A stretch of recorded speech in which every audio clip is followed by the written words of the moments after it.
Ano, mandar na yung makina na in-overall namin. 5K.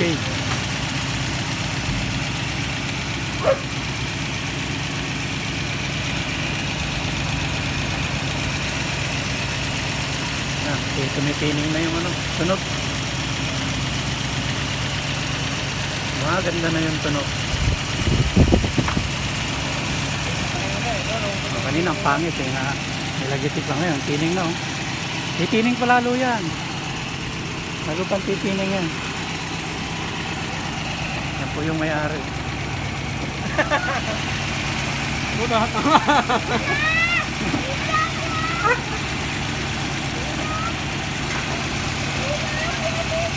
Ayun na ako, bukas ang kukunin yan. Sige, sige. Total, nakita mo ng mandar mo. Oo. Masaya ka na. Oo. Bukas ang kukunin. Sabay ako buta ng manda. Pag kinulang ko sa lina, nagyan mo muna. Pero gaano karami talaga ang gasolina niya? Sa tansya mo? Kanta ko. Bago ko dinala yan dito, ito na. Full na? Hindi Full tank putang. Pero karga ko 1,000. 1,000. Ay, marami. Pero itak niya. 1,000 talaga. Bago mo dinala rin. Oo, oo. Ay, marami. Kaya ito inilabas to, papasok ko ulit ng garahe to kasi pinapainit ko lang. Wala bang- Pinatakbula na konti. Wala bang gauge? Wala. Yan ang dapat na pinapagawan mo doon. Nung nagpaano ka ng tangke, dapat pinalagyan mo na ng gas floater. Oo. Tapos kinakabit mo na lang sa electrician. Malalaman nila kung ano, no? Sino ba electrician mo? Wala po tama rito. Pero marami yan. Marami yan. Kung painito mo lang na painito, hindi makakuha niya, mahuli ko dito. Braking.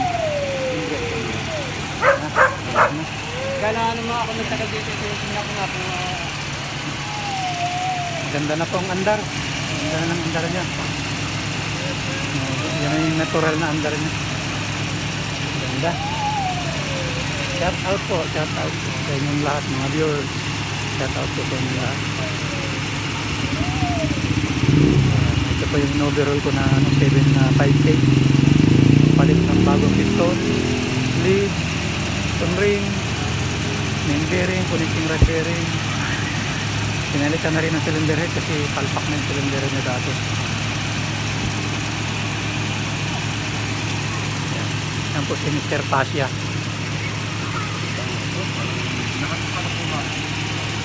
Vlogs nga ito, no ba? Yan lang po at maraming salamat po mga viewers. Subscribe na lang po ng aking channel. Sa mga bago lang sa aking channel, subscribe na lang po. Yan lang po at maraming salamat. God bless po sa inyong lahat.